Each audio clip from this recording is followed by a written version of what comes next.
Bismillahirrahmanirrahim. Assalamualaikum warahmatullahi taala wabarakatuh. Alhamdulillah, salatu wassalamu ala sayyidina Rasulillah, sayyidina Muhammad ibn Abdullah wa ala alihi wa sahbihi wa mawalah wa la hawla wa la quwwata illa billah. Ashhadu an la ilaha illallah wahdahu la syarika lah wa ashhadu anna sayyidana wa maulana Muhammadan abduhu wa rasuluhu la nabiyya wa la rasula ba'da. Amma ba'du fa nawayna ta'allum wa ta'lim wal ifadah wal istifadah wal iqamah wal istiqamah والحث على التمسك بكتاب الله وسنة رسول الله ابتغاء لمرضات الله ووجهه الكريم اللهم فقهنا في الدين وعلمنا التأويل واجعلنا من الذين يستمعون القول فيتبعون أحسنه اللهم أرنا الحق حقا وارزقنا اتباعه وأرنا الباطل باطلا وارزقنا اجتنابه وأدخلنا برحمتك في عبادك الصالحين آمين يا رب العالمين. Yang saya muliakan dan hormati Buya Kopri Nurzain beserta teman-teman yang hadir pada majelis Qiraah Sahih Al-Bukhari yang mulia ini. Alhamdulillah, insyaallah kita akan kembali melanjutkan, yakni masih di dalam Kitabul Iman, tepatnya pada babun umuril iman atau babu umuril iman wa qaulillahi ta'ala dan lain seterusnya ya. Iya. Bisa dibaca babu umuril iman atau babun ya, umurul iman sebagaimana kami dengar dari guru kami Syekh Ahmad Marwazi ya. Jadi bisa dibaca dengan dua cara. Bisa di al-muttasil ila al-muallif radhiyallahu ta'ala anhu ardhah wa nafa'ana bihi wa bi 'ulumihi fid dharin amin. Qala babu umuril iman.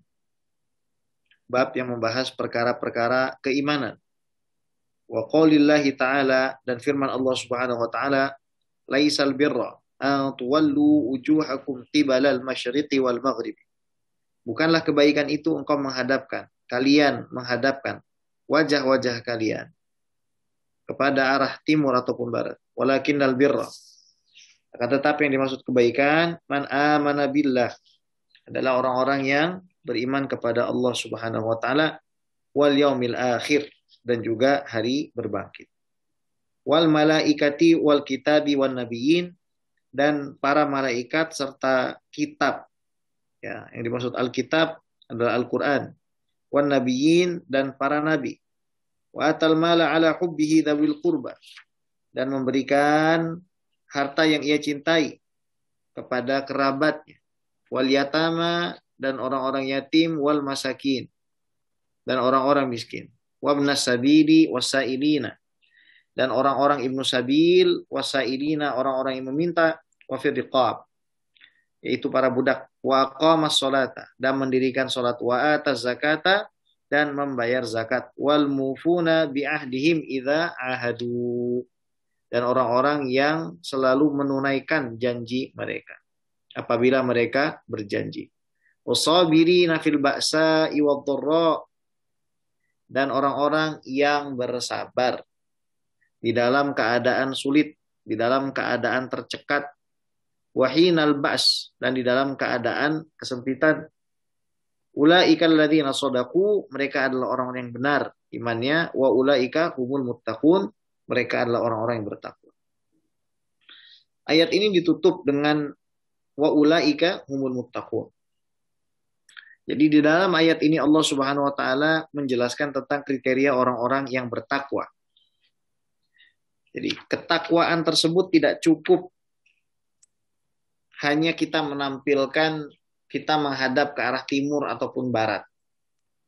Tidak mencukupkan kita berdiri menghadap Ka'bah. Ya.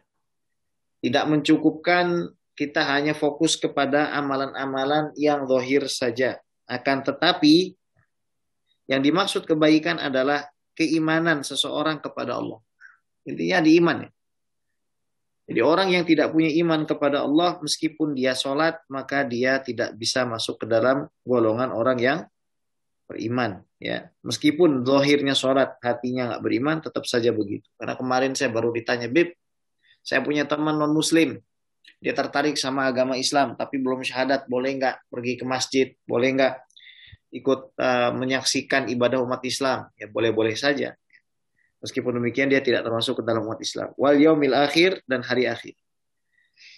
wal malaikati wal kitabi wan nabiyyin, dan juga malaikat serta kitab dan para nabi, dan memberikan harta yang ia cintai kepada kerabatnya, yakni nggak pelit ya.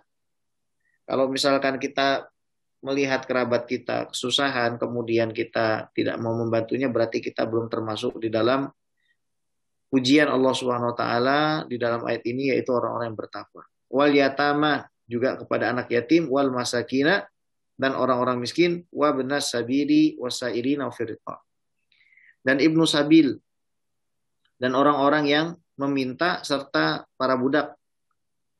Wa aqama sholata, dan mereka mendirikan salat, wa ataz zakata, mereka membayar zakat, dan mereka memenuhi janji mereka apabila mereka berjanji. Dan orang-orang yang sabar apabila ditimpa musibah, mereka adalah orang-orang yang benar dan orang-orang yang bertakwa. Wa qaulihi qad aflahal mu'minun, sesungguhnya orang-orang beriman itu telah beruntung. Al-ayah ya.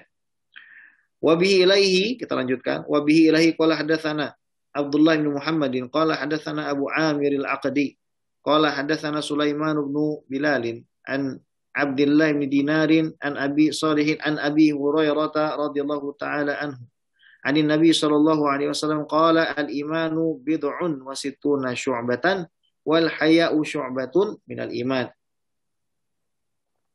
Nabi Muhammad sallallahu alaihi wasallam sebagaimana diriwayatkan oleh Sayyidina Abu Hurairah radhiyallahu taala anhu, Nabi mengatakan iman itu ada bid'un. Ini khilaf di antara para ulama lughah. Ada yang mengatakan 3 sampai 9, ada yang mengatakan 3 sampai 10. Cuma kalau lihat konteksnya ini kayaknya lebih tepat 3 sampai 9 ya.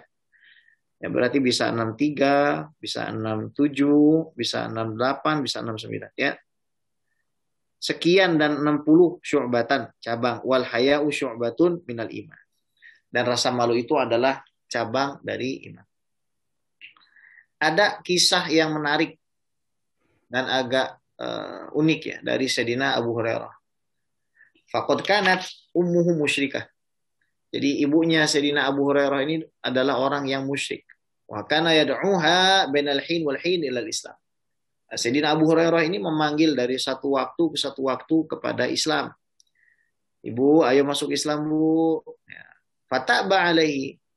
Setiap kali dipanggil pasti nolak. Fada'aha yauman ilal Islam. Maka pada suatu hari seperti biasa Sayyidina Abu Hurairah memanggil ibunya untuk memeluk agama Islam. Fasabbat Rasulullah wa syattamathu.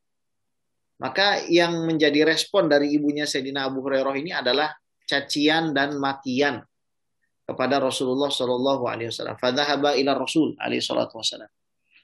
Sayyidina Abu Hurairah tidak memarahi ibunya, tidak membentak ibunya, apalagi mendoakan kecelakaan bagi ibunya, meskipun orang tersebut sudah menghina Nabi Muhammad sallallahu alaihi wasallam ya.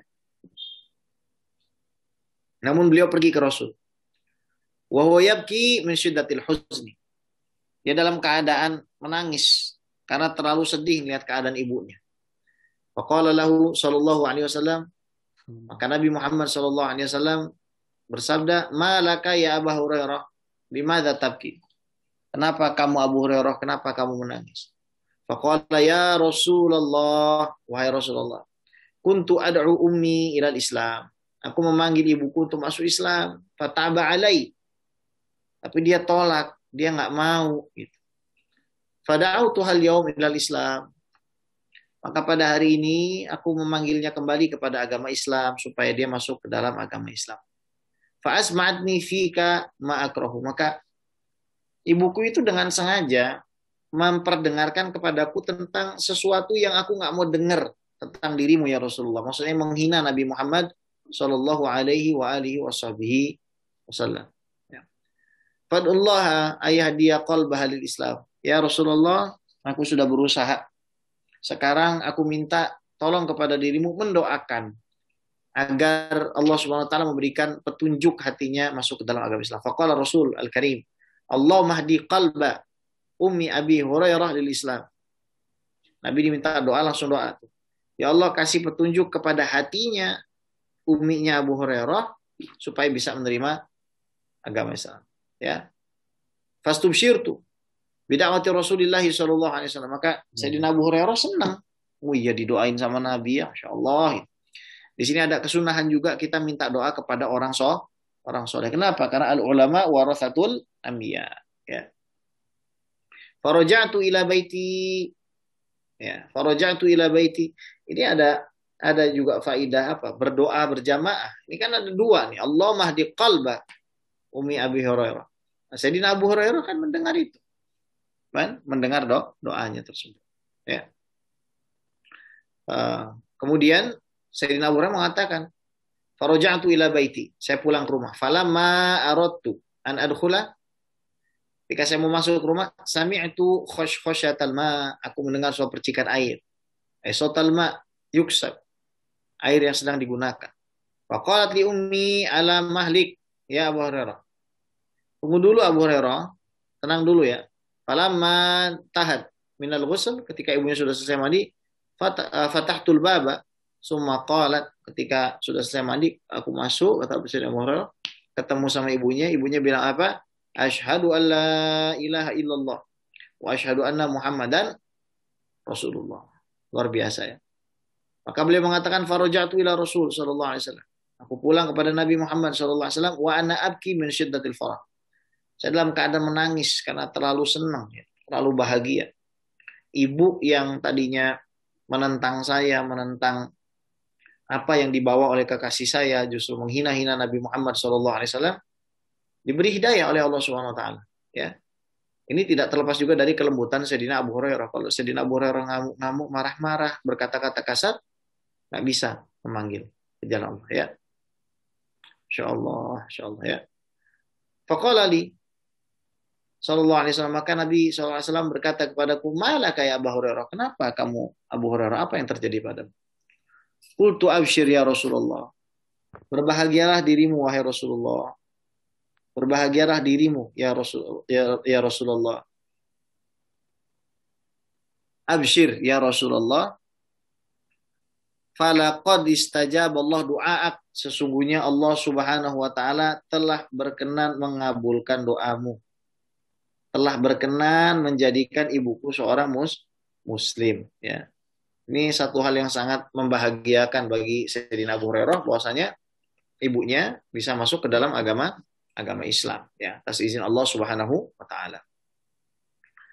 Kemudian Abu Hurairah berkata, "Faqultu ya Rasulullah, ud'ullaha ayyuhabbibni ana wa ummi ilal muslimin." Wahai Rasulullah, tolong doakan agar Allah Subhanahu wa taala menjadikan aku dan ibuku ini dicintai oleh semua umat Islam. Jadi minta didoain supaya jadi orang-orang yang dicintai umat Islam ya. Kemudian wa ayyuhabbibal muslimina ilaina, dan semoga Allah Subhanahu wa taala menjadikan orang-orang beriman, orang-orang yang beragama Islam itu kami cintai. Fada'a di Rasul sallallahu alaihi wasallam, maka Nabi mendoakanku. Faqala Allahumma habib Abu Hurairah wa ummahu ilal muslimin wa habibil muslimina ilaihima. Wahai Allah, tolong perkenankan agar Abu Hurairah dan ibunya dicintai oleh orang-orang beriman. Dicintai oleh orang-orang Islam. Dan jadikan orang-orang Islam ini dicintai oleh mereka. Qala Abu Hurairah, "Fama ra'ani muslimun wala sami'a bi muslim illa ahabbani ana wa ummi." Nah, ini dari salah satu mukjizatnya Nabi Muhammad SAW. Apa katanya? Tidaklah aku melihat seorang muslim atau aku mendengar ya, atau seorang muslim itu mendengar tentang diriku kecuali pasti mereka mencintaiku dan ibu. Ini salah satu mukjizat Nabi Muhammad Sallallahu Alaihi Wasallam. Di sini kita lihat bagaimana Sayyidina Abu Hurairah bisa memenangkan hati ibunya. Bagaimana Sayyidina Abu Hurairah di dalam berdakwah itu tidak menggunakan kekerasan, tidak menggunakan sikap-sikap yang tercela. Tapi Sayyidina Abu Hurairah mengajarkan kepada kita bahwa dakwah itu hendaknya menggunakan kelembutan, ya, apalagi kepada orang-orang terdekat yang ada di antara kita. Berbeda dengan apa yang kita hadapi pada masa sekarang, karena di masa sekarang kebanyakan orang berdakwah justru malah menggunakan kalimat-kalimat yang kasar, kalimat-kalimat yang keras. Di dalam surat An-Nahl ayat 125 Allah SWT berfirman, "Ud'u ila sabili rabbika bil hikmati wal mau'izatil hasanati wajadilhum billati hiya ahsan. Inna rabbaka huwa a'lamu biman dhalla an sabilihi wa huwa a'lamu bil muhtadin." Ud'u ila sabili rabbika. Wahai Muhammad, panggillah ke jalan Tuhanmu. Panggillah ke jalan Tuhanmu. Panggil, bukan ejek, bukan hina, bukan hardik, bukan bentak, bukan kasar, tapi panggil. Namanya orang memanggil tentu saja menggunakan kalimat-kalimat yang sopan. Ya. Bahkan guru-guru kami mengajarkan kalau kepada murid jangan menggunakan kata kamu. Ya. Kalau bisa jangan menggunakan kata kamu. Ud'u ila sabili rabbika. Lembut ya, kalimat-kalimat yang lembut. Ila sabili rabbika. Kepada jalan Tuhanmu. Bukan kepada pesantrenmu, bukan kepada popularitasmu, bukan kepada keinginan-keinginan pribadimu. Ud'u ila sabili rabbika. Yang dimaksud sabili rabbika di situ adalah akidah, syariah, dan akhlak. Jadi konten isi dakwah itu tidak boleh keluar dari membahas masalah akidah, membahas masalah syariah, dan masalah akhlak. Ya. Diajarkan dulu sifat wajib, mustahil, jaiz bagi Allah, wajib, mustahil, jaiz bagi Rasul. Diajarkan hari berbangkit, hari kiamat, dan lain seterusnya. Kemudian setelahnya diajarkan masalah fikih, cara sholat, semuanya ya. Masalah ibadah, muamalah diajarkan. Setelah itu baru diajarkan tasawuf, makna sabar, ikhlas, qanaah, ridha, dan lain seterusnya. Maka konten orang berdakwah ya, yang diminta oleh Allah SWT adalah tidak keluar daripada tiga hal ini. Bil hikmah. Nah, kata hikmah ini ditafsirkan oleh Imam Fakhruddin Ar-Razi sebagai al-adillah al-qat'iyah. Jadi kalau kita mau memanggil orang ke jalan Allah SWT, kita harus pastikan kita menggunakan dalil-dalil yang undebatable, yang memang tidak bisa didebat lagi. Dalil-dalil yang sangat kokoh dan kuat. Jadi jangan kita menggunakan dalil-dalil yang lemah. Itu maksudnya kata Imam Fakhruddin Ar-Razi. Jadi kalau kita berdakwah, pastikan dalil kita itu kuat. Argumentasi kita itu kuat. Otomatis yahtaju ila at-tahqiq wa tadqiq. Membutuhkan kepada verifikasi dan juga tadqiq, pendalaman daripada apa yang kita sampaikan. Ya, itu yang dimaksud dengan al-hikmah menurut Al-Imam Fakhruddin Ar-Razi. Akan tetapi menurut Al-Imam At-Tabari, yang dimaksud al-hikmah ini adalah Al-Quran. Yang dimaksud adalah Al-Quran. Panggillah manusia itu dengan Al-Quran. Dan ini juga tidak bertentangan dengan pendapat Imam Fakhruddin Ar-Razi, karena Al-Quran itu memang tidak bisa dibantah. Tidak bisa dibantah meskipun ya, kalau kita detilkan di sana ada ayat-ayat mutasyabihat yang memiliki ambiguitas yang tidak semua orang itu mampu untuk menafsirkannya, ya. Tapi ala kulli hal bil hikmah secara umum ya, menggunakan hikmah ya. Tidak dikatakan menggunakan cacian dan makian ya. Jadi dalam ayat ini Allah Subhanahu wa taala menjelaskan tentang maqasidud dakwah dan manahijud dakwah. Bahwasanya tujuan dakwah itu ila sabili rabbika, kepada jalan Tuhanmu, dan maqasidnya ya disebutkan tadi bil hikmah wal mau'izatil hasanah, dan dengan nasihat yang baik. Nasihat yang baik, nasihat yang lembut, nggak kasar ya. Seandainya saja kamu itu berlaku kasar, mereka pasti akan lari dari kamu. Walau kunta faddan ghalidhal qalbi dan faddu min haulik fa'fu anhum, maafkan mereka, wastaghfir lahum, mintakan ampun untuk mereka, wasyawirhum fil amr, dan ajak mereka bermusyawarah di dalam urusanmu ya. Itu dakwah yang benar. Kenapa kok dakwahnya Nabi Muhammad SAW ini diterima dan dakwahnya Sayyidina Abu Hurairah ini diterima oleh ibunya? Ya, karena yang menggunakan kelembutan itu. Nabi tidak kasar, Nabi tidak bengis, ya, Nabi tidak keras. Ya. Waktu itu Nabi SAW sedang sholat, mau sholat. Fa'ahbabtu an utawwilaha. Saya pengen lama bacanya, kata Nabi. Fasami'tu buka as-sabi, maka aku mendengar tangisan seorang anak kecil. Aku mendengar anak kecil ada yang nangis gitu. Fatajawaztu, maka saya ringankan karohiyatan an asyqa ala ummihi. Saya bisa nyusahin ibunya. Lihat Nabi. Mau sholat, Sholat itu kan munajat kepada Allah. Nabi pengen panjangin ayatnya. Tiba-tiba ada yang nangis. Maka tergerak hati Nabi untuk memendekkannya. Kenapa? Saya nggak mau nyusahin ibunya. Bayangin kalau lagi sholat lama, anaknya semakin nangis, semakin nangis, semakin nangis, semakin apa? Semakin bukan hanya nyusahin ibunya, tapi mengganggu orang. Tapi bottom line-nya di sini Nabi tidak menegur perempuan tersebut, Nabi tidak menghinanya, Nabi tidak menghardiknya. Ya, justru Nabi malah memberikan keringanan padanya.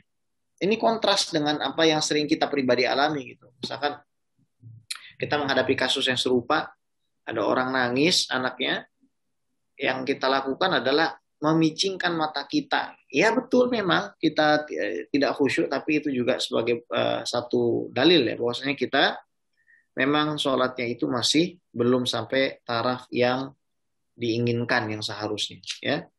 Karena seandainya saja kita sholat dengan khusyuk, betul-betul khusyuk ya, tangisan seperti itu maka tidak akan terasa. Namun dalam tatanan fikih tentu saja diperbolehkan bagi kita untuk menegur ya.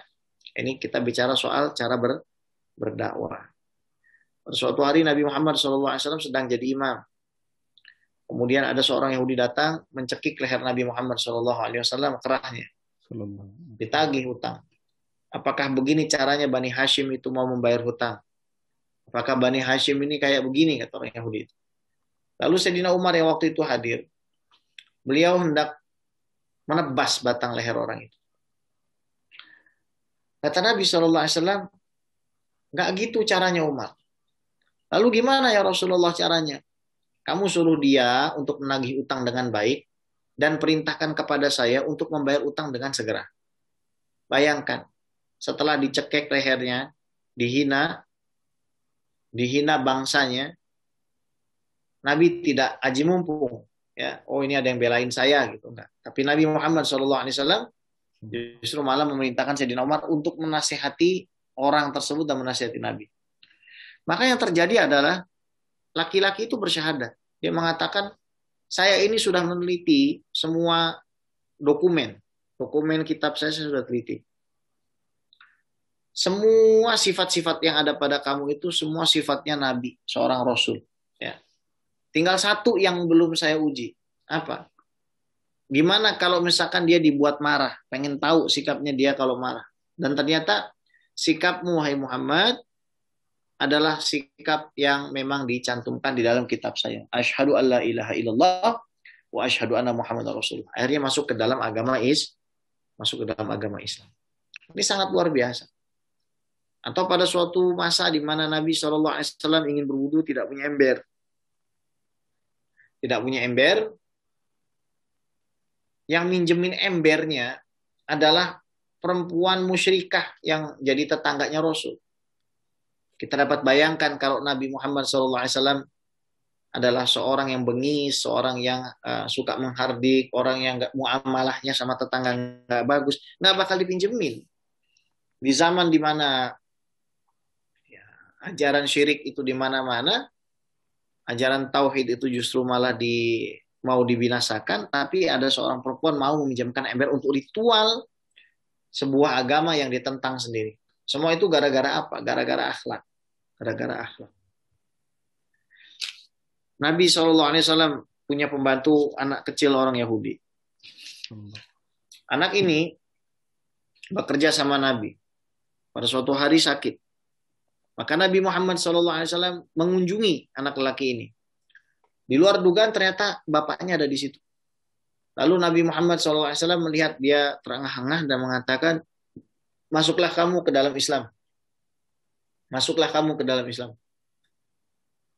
Lalu anak itu melihat kepada bapaknya, nggak menolak, tapi melihat kepada bapaknya, minta izin.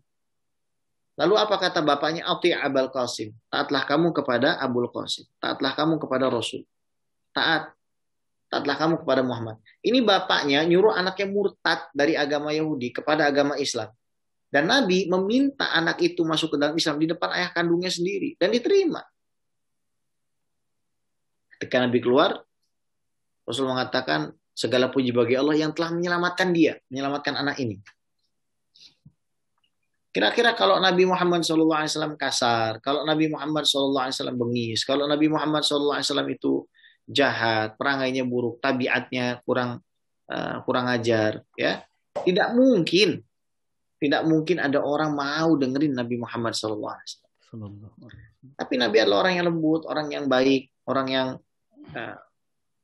laqad kana lakum fi Rasulillahi uswatun hasanah wa innaka la'ala khuluqin azim. Betul-betul agung budi pekertinya Nabi Muhammad SAW, ya.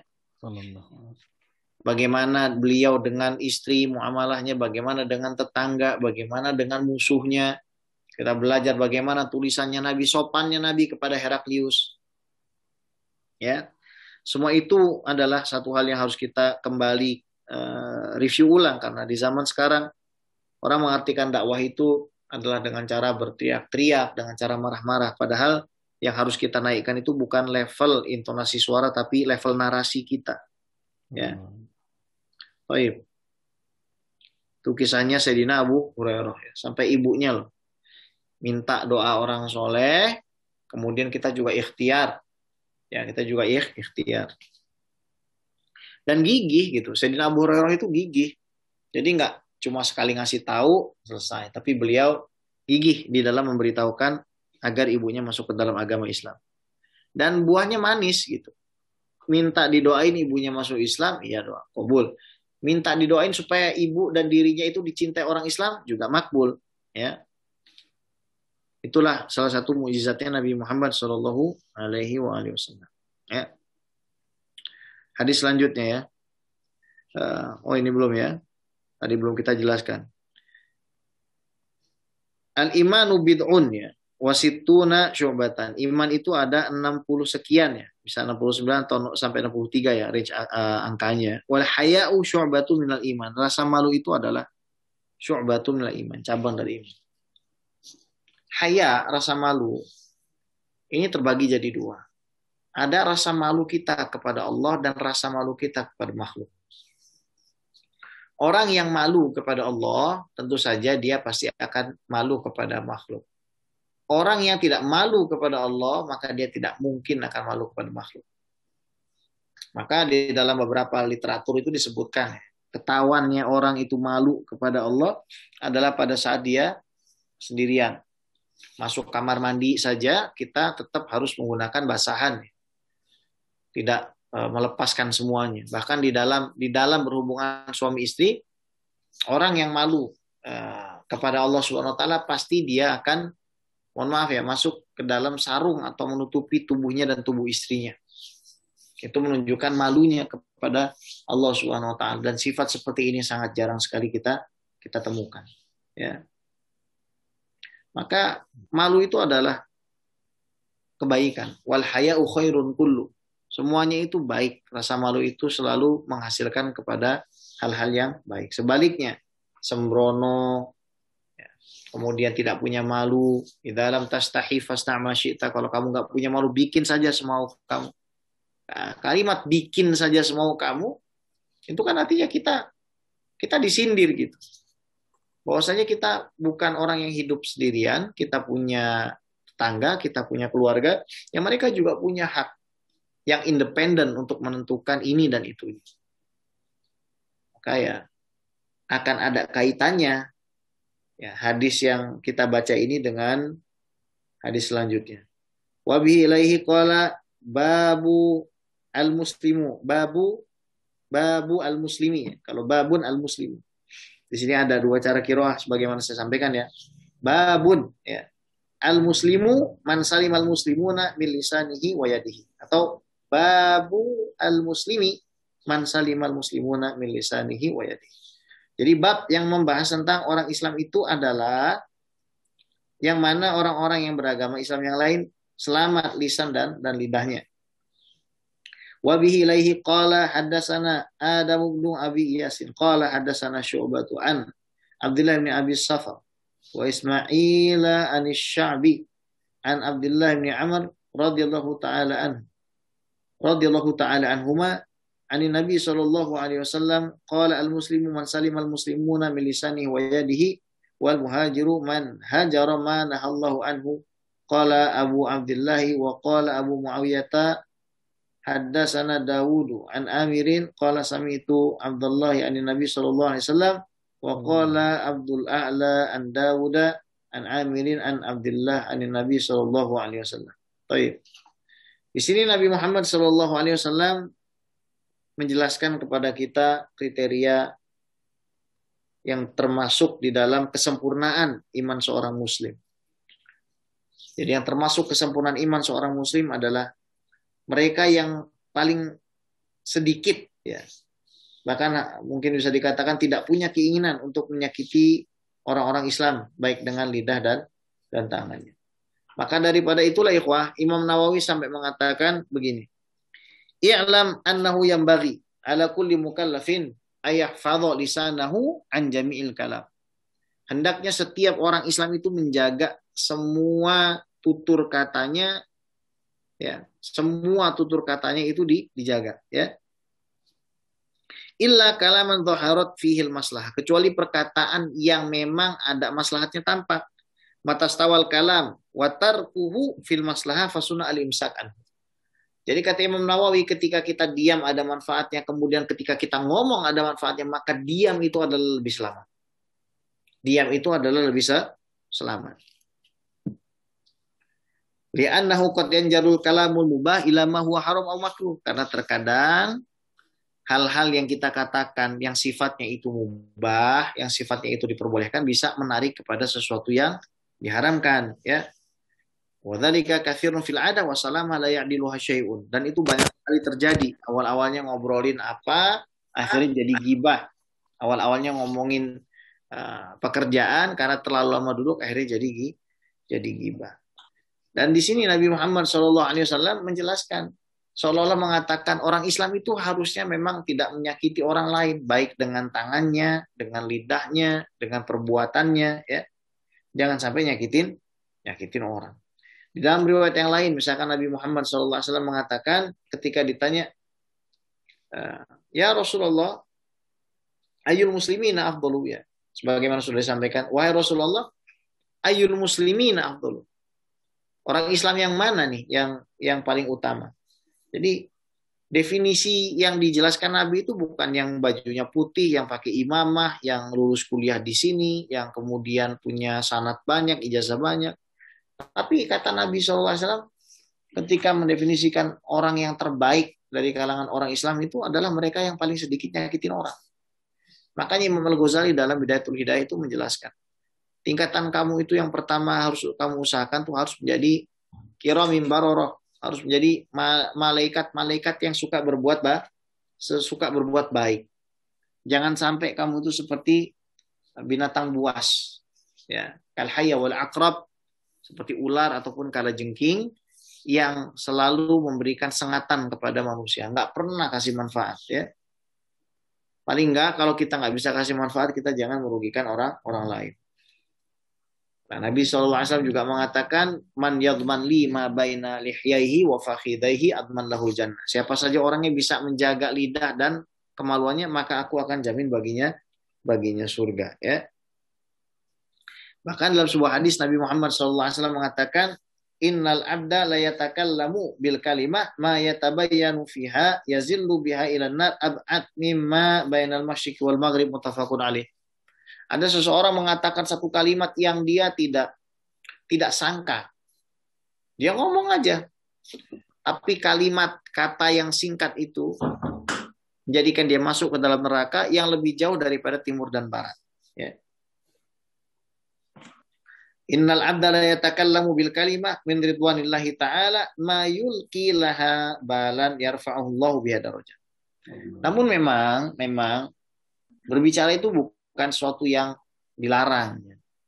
Berbicara sesuatu hal yang baik, kata Nabi SAW, selama hal tersebut sesuai dengan Quran dan Sunnah pastinya, maka akan menyebabkan orang itu masuk ke dalam surga dan diangkat derajatnya, ya.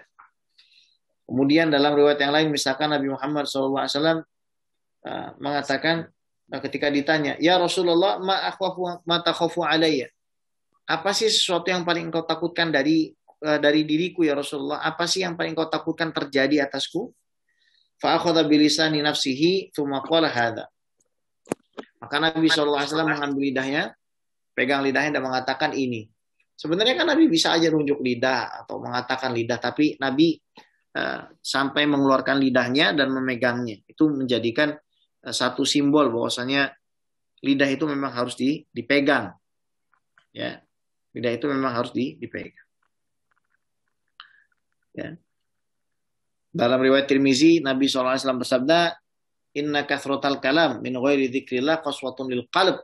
Ya, la tuksirul kalama min ghairi dzikrillah. Jangan kamu memperbanyak kata-kata, memperbanyak omongan selain daripada apa yang mengingatkan kamu kepada Allah, keluarga kamu kepada Allah. Fa inna kathrotal kalam min ghairi dzikrillah qaswatun lil qalb.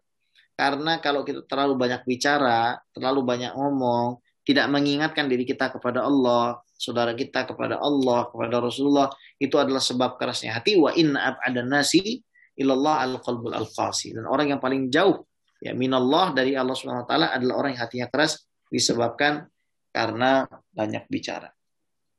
Dan Nabi Muhammad SAW mengatakan ya, ketika ditanya, ya Rasulullah man najatu? Ya Rasulullah apa yang dimaksud dengan keselamatan? Maka Nabi Muhammad SAW mengatakan, amsik alika lisanak wal yasa'ka baituka wabki ala khati'atika. Amsik alika lisanak, pegang lidahmu. Wal yasa'ka baituka, dan hendaknya apa yang Allah berikan di rumahmu itu mencukupkan dirimu untuk sampai kepada Allah. Artinya kita diajarkan untuk bersyukur.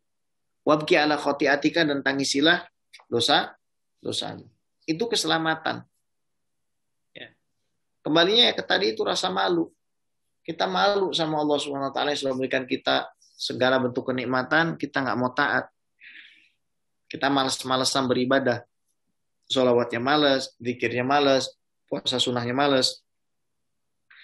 Bahkan mengganti sholat-sholat saja malas, bayar fidyah malas, ya. Malah sibuk di media sosial. Nah, ini orang yang celaka, ya. Makanya prinsip orang-orang tasawuf itu kullaman fasolat tasolah. Kullaman fasolat tasolah. Jadi ketika seseorang itu betul-betul berpisah dari makhluk, maka pada saat itu dia tersambung dengan Kholiknya, ya. Jadi kita betul-betul harus menjaga lidah, ya. Jangan sampai kita berkata-kata yang menyakiti orang lain. Sampai-sampai Nabi Muhammad SAW bersabda, "Idza asbaha ibnu Adam fa innal a'dha kullaha tukaffiru lisan." Kalau ada anak Adam berbangun pagi hari, ya, maka ketahuilah semua anggota tubuhnya itu mengafirkan lidahnya. Apa maksud mengafirkan? Tunabbihuhu, ya, memperingatkan dia. Ya lisan ittaqillah fina. Wahai lidah, tolong bertakwalah kamu kepada Allah. Takutlah kamu kepada Allah atas urusan kami. Fa ini stakom tastakomna wa ini awajaj tawajaj. Kalau kamu itu lurus lidah, maka kami kelakuannya pun akan lurus. Kalau kamu bengkok lidah, maka kelakuan kami pun akan bengkok. Ya. Jadi man salimal muslimuna min lisanihi wa yadihi. Jadi yang dimaksud orang Islam itu ya yang selamat apanya? Orang-orang lain itu dari kejahatan lidahnya. Kadang lidah itu bisa lebih tajam daripada pedang, ya. Nah, pada suatu hari ada seorang sahabat Sayyidina Mu'adz bin Jabal bertanya kepada Nabi SAW. Ya Rasulullah, saya pengen tahu dong amalan apa aja yang bisa mendekatkan saya kepada surga dan menjauhkan saya dari neraka. Kata Nabi, laqad sa'alta al-'azim. Kamu sudah menanyakan satu hal yang perkaranya besar. Dijawab sama Nabi rukun iman, kemudian beberapa rukun Islam bahkan sempat disebut jihad. Tapi ujung hadis ini sangat luar biasa. Kenapa? Karena Nabi Muhammad SAW mengatakan awala aduluka bimilaki dzalika. Kamu mau nggak saya kasih tahu tentang satu hal yang bisa mengontrol semuanya? Mengontrol sholatmu, mengontrol puasamu, mengontrol hajimu, mengontrol zakatmu, mengontrol semua tindak tanduk. Ya. Kata Nabi SAW, kufa alaika hadza, jagalah kamu punya lidah. Jagalah kamu punya lidah. Ya. Lalu kata Sayyidina Mu'adz bin Jabal, ya Rasulullah, wa inna la mu'akhaduna bima natakallam bi. Emang benar kok gara-gara kita ngomong kita bisa masuk ke dalam neraka? Ya. Sakilat ka ummuka. Ya. Wahai Mu'adz, wa hal yakubun nasa fin nari ala wujuhihim illa asaidu alsinatihim. Mu'adz, memangnya ada orang yang masuk neraka bukan gara-gara panen lidahnya. Orang mau berbuat maksiat lidah. Ya. Kita bersyukur ya, maksudnya miras nggak jadi dilegalkan. Seandainya miras itu jadi dilegalkan, ya berarti termasuk lidah yang buruk yang melegalkan itu. Tapi yang menghalangi dari pelegalan miras tersebut berarti dia punya lidah yang baik, ya, tidak menyakiti, menyakiti, ya. Maka jangan sampai kita hidup, ya, seperti ular, seperti kalajengking, seperti binatang buas yang kerjanya selalu merugikan orang lain, ya. Baik.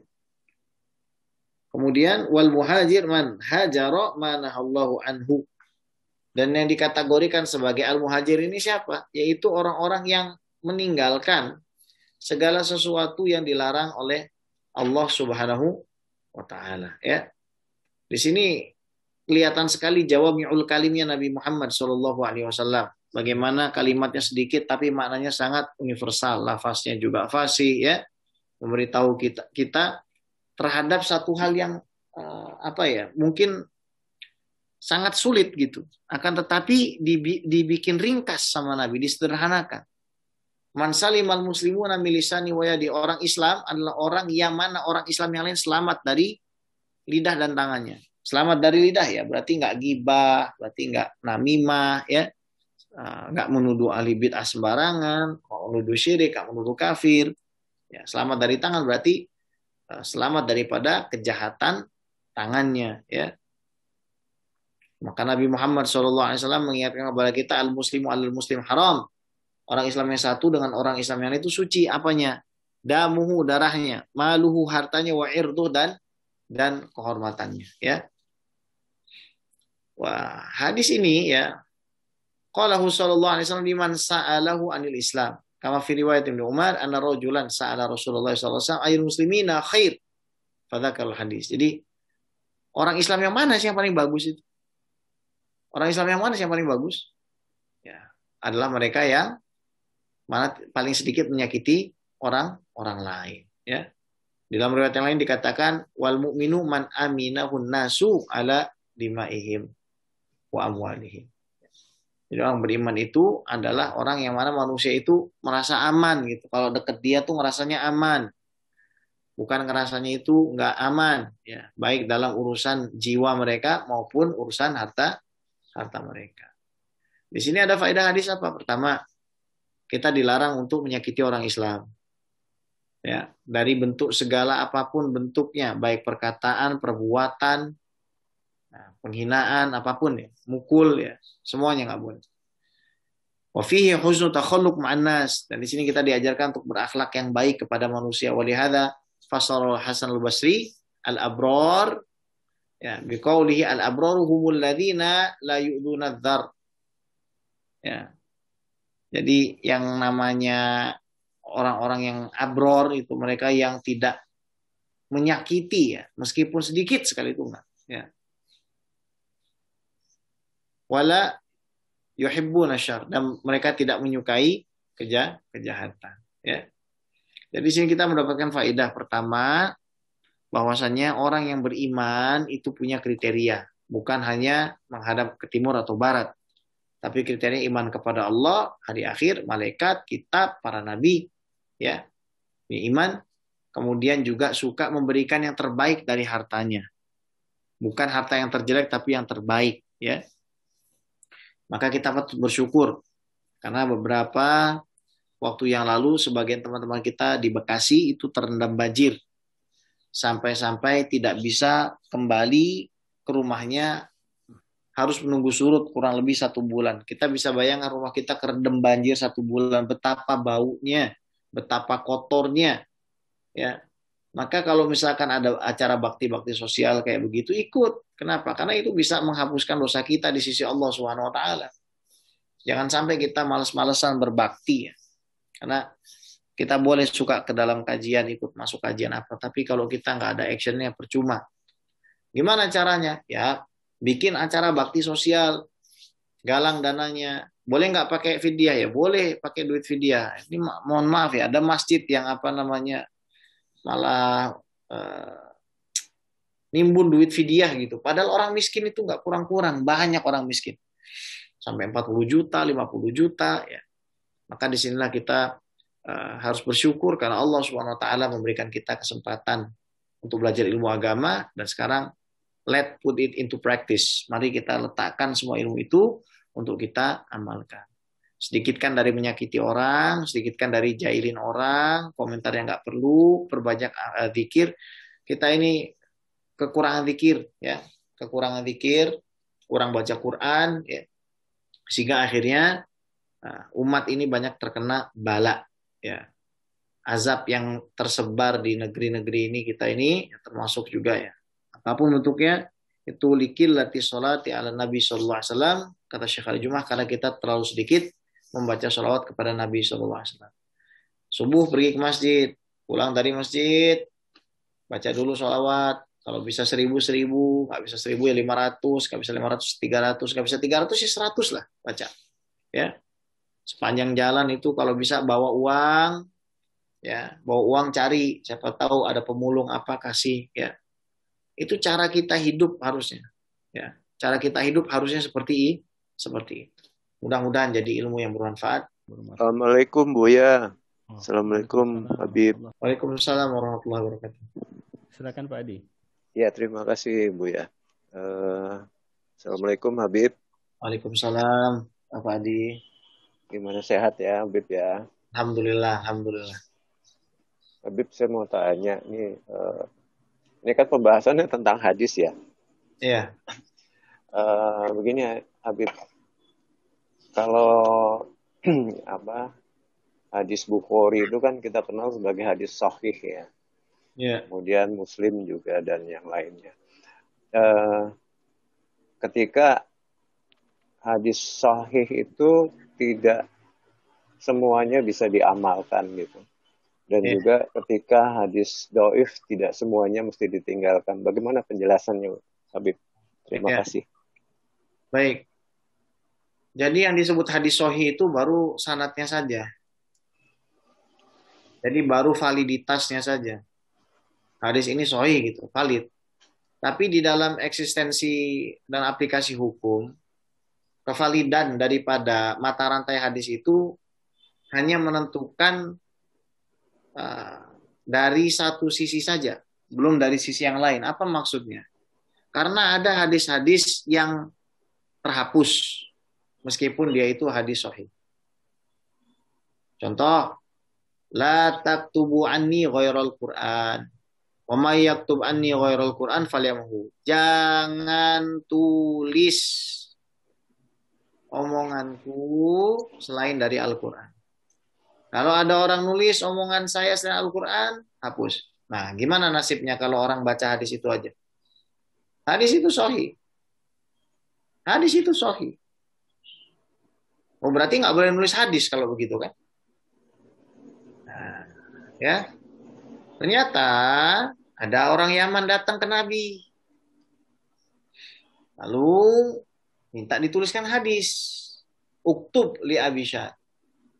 Lalu Nabi mengatakan kepada salah seorang sahabatnya, Zaid kalau saya nggak salah, ini tulis buat Abi Syad. Nah, jadi mana yang benar? Ini dua sama-sama sahih. Oh, rupanya hadis pertama tadi dihapus hukumnya dengan hadis kedua. Tuh salah satunya Pak Adi. Jadi ada namanya istilahnya mujmal, hadis yang umum, ada hadis namanya yang mubayyin atau penjelas daripada yang mujmal tadi, yang umum tadi itu.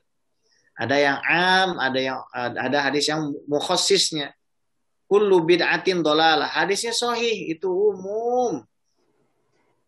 Ada mukhassisnya enggak? Ya ada. Man sanna fil islami sunnatan hasanatan falahu ajruha wa ajru man amila biha min ghairi ayanqusa min ujurihim syai'.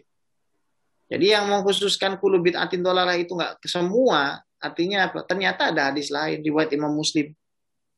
Bahwasanya siapa saja membuat-buat di dalam agama ini dah hal yang baru akan tetapi memang sesuai syariat dan itu baik, ya enggak apa-apa. Contohnya banyak.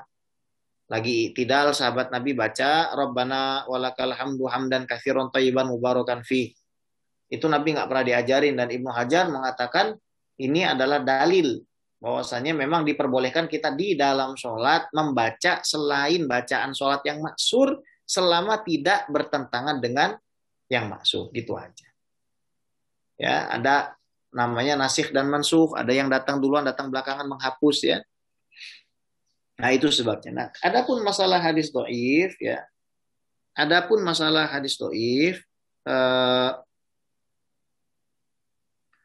ini saya kira sudah cukup jelas. Karena dhaif ini kan dilihat daripada kedhaifannya. Kalau hadisnya itu syadidud dha'af, misalkan hadis mungkar, riwayatnya itu memang sudah pendusta, ya, maka nggak mungkin bisa dipakai hadis itu. Akan tetapi hadis-hadis yang dhaif itu bisa diklasifikasikan lagi, bukan dhaif jiddan ya. Maka para ulama memberikan syarat, satu, tidak termasuk kepada dhaif yang berat, apalagi maudhu ya, apalagi palsu, apalagi la aslalahu, nggak ada asalnya ya, sanadnya tuh nggak ada ya. Kemudian bukan dalam masalah akidah, bukan dalam masalah fikih halal haram, hanya di dalam fadilah amal, tidak diyakini berasal dari Nabi. Nah, itu. Jadi kalau kita lihat ada hadis dhaif, jangan buru-buru. Kenapa? Karena hadis ini bisa saja didhaifkan, akan tetapi dari jalur lain ternyata ada para hufaz yang menghukumi hadis ini hasan li ghairihi. Karena ada jalur lain yang menguatkannya. Jadi itu saja sedikit penjelasannya dari saya gitu. Jadi hadis dhaif itu memang belajar fikih itu jangan dari hadis. Belajar fikih itu dari kitab fikih, Pak Adi. Kenapa? Karena kalau kita belajar fikih dari hadis, kalau kita belajar fikih dari hadis, kita juga harus melihat penjelasan para ulama hadis yang ahli fikih. Contoh di dalam Sunan Imam Tirmizi. Kalau kita ngaji Sunan Imam Tirmizi, itu kental sekali pembahasan fikih gaya fuqaha. Dan Imam Tirmizi itu fair. Guru saya Imam Bukhari bilang begini, gurunya Imam Bukhari Imam Ahmad bilang begini, gurunya Imam Ahmad Syafi'i bilang begini, Ats-Tsauri bilang begini, ya. Jadi pendapat-pendapat itu yang harus kita komparasikan. Bukan kita baca satu hadis kemudian kita hukumi apa ini hadis dhaif atau ini hadis sahih. Kalau dhaif nggak boleh diamalkan, sahih boleh diamalkan. Seperti tadi kan yang sudah saya sampaikan. Ya, insya Allah moga-moga bisa memberikan sedikit banyak penjelasan, Pak Andi ya. Habib boleh nanya satu lagi? Oh silakan Pak, silakan. Boleh Fadol, silakan. Ahlan wa sahlan. Mengenai makna dari sumber hukum Islam, apakah sama dengan dalil, Habib? Oh, kalau sumber itu artinya nas, berarti nggak sama. Nas itu teks. Kalau dalil itu adalah tidak terbatas kepada teks. Teks itu ada dua, ada Quran dan Sunnah. Nas ya. Yang berkaitan dengan teks ini, ilmunya adalah ilmu riwayat. Yang pertama kali harus kita pastikan jenis teksnya. Ini jenis teks ini adalah jenis teks yang mutawatir atau ahad. Mutawatir yang diriwayatkan 10 ke atas atau ahad 10 ke bawah, 9 ke bawah ya. Kalau 10 ke atas mutawatir, contohnya apa ya? Al-Qur'an ya, atau hadis-hadis mutawatir yang sudah dikumpulkan Imam Suyuti itu di dalam Ad-Dural Al-Mutanathirah fil Akhbar Al-Mutawatirah ya. Kalau saya nggak salah itu nama kitabnya. Itu Imam Suyuti ngumpulin hadis-hadis mutawatir di situ. Nah, kalau kita sudah ditentukan sama para ulama, oh ini yang khobar mutawatir, nah, itu kita bisa katakan juga sebagai apa namanya nas yang qat'i. Jadi nas itu adalah teks, Pak Adi. Sumber itu adalah teks. Teks itu adalah sumber. Jadi kalau nggak ada teksnya, nggak ada hukumnya. Maksudnya apa? Kalau nggak ada inti daripada teksnya, maka nggak ada. Bapak Adi nggak bakalan nemukan di dalam Al-Quran larangan memukul kepala orang tua. Nggak ada. Apakah lantas karena di dalam Al-Quran nggak disebutkan memukul kepala orang tua, lantas memukul kepala orang tua boleh? Kan nggak gitu caranya. Makanya kalau orang tuh bilang, ini ada ayatnya. Ntar dulu. ada ayat itu belum tentu jadi dalil. Ada ayat itu belum tentu jadi dalil, dan ketiadaan tekstualitas dari teks itu bukan artinya bukan nggak ada dalil. Wala takul lahum mauf, jangan kamu ngomong gitu. Jangan kamu ngomong wala takul lahum mauf. Ngomong saja nggak boleh, apalagi mukul kan gitu. Jadi wala taqrabu zina, nggak ada. Jangan berzina, ini jangan dekati zina. Nah, ini domainnya itu bukan domain kita, bukan domain saya. Ini domainnya para fuqaha, para mutakallimin. Jadi ketika kita membahas ayat yang berkaitan dengan akidah, jangan pakai nalar fikih. Nalarnya harus nalar ilmu tauhid, ilmu kalam. Kalau kita bicara fikih pakai nalar fuqaha. Jadi teks itu adalah Quran dan Sunnah, bukan dalil. Karena dalil itu banyak. Ada Quran, Sunnah, ijma, qiyas, ya. Kemudian itu yang mutafak, yang disepakati. Kemudian nanti macam-macam, ada maslahah mursalah, ada istishab, ada istihsan, ada syar'un man qoblana, ada syadzu dzari'ah, macam-macam lainnya itu. Tapi kalau antum nanya singkat, apa yang dimaksud sumber? Sumber itu ya teks. Tapi tolong diingat, sumber itu bukan untuk dijadikan bahan mainan orang awam. Sumber bagi orang awam adalah penjelasan ulama terhadap teks itu. Itu harus saya pertegas, saya kira, supaya tidak ada kerancuan. Baik, terima kasih Pak Adi. Ada pendapat begini, Habib, sumber hukum yang utama adalah Al-Quran, begitu ya. Kemudian sedangkan yang lainnya dikategorikan dalil gitu. Karena kalau Al-Quran itu kan dia bisa berdiri sendiri.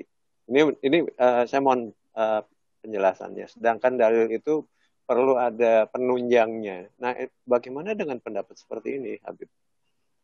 Dalil memang ada penunjang, Pak. Penunjangnya adalah satu, bahasa Arab. Dua, ilmu usul fikih. Ilmu usul fikih ini ilmu yang menelisik dalil ini maksudnya kemana. Nah, berat itu. Dalil ini maksudnya kemana nih? Ini perintah. Perintah ini wajib.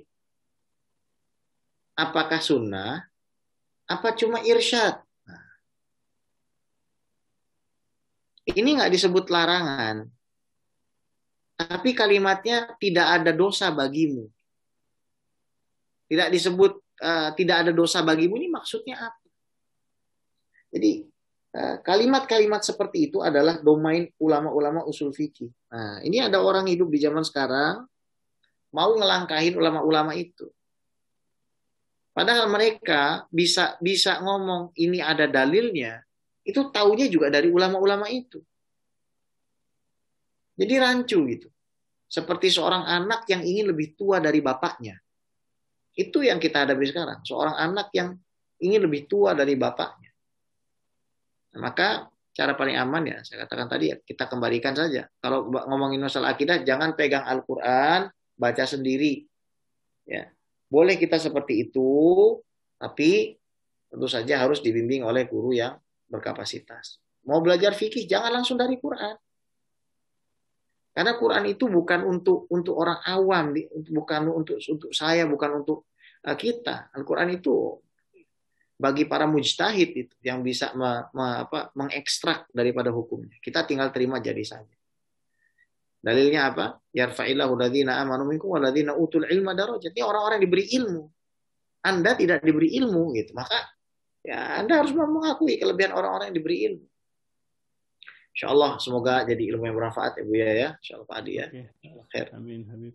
Terima kasih banyak Habib. Terima kasih banyak Buya.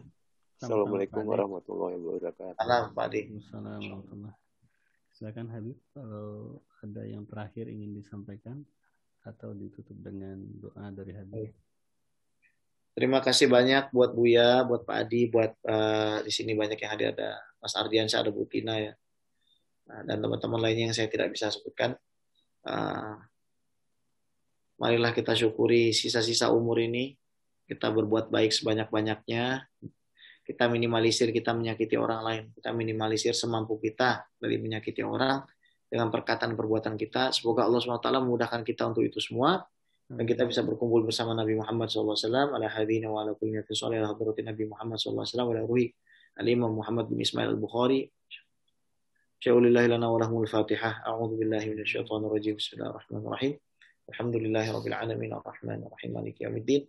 Iyyaka na'budu wa iyyaka nasta'in ihdinas siratal mustaqim siratal ladzina an'amta 'alaihim ghairil maghdubi 'alaihim waladdallin. Amin ya mujibas sa'ilin bi rahmatika arhamar rahimin.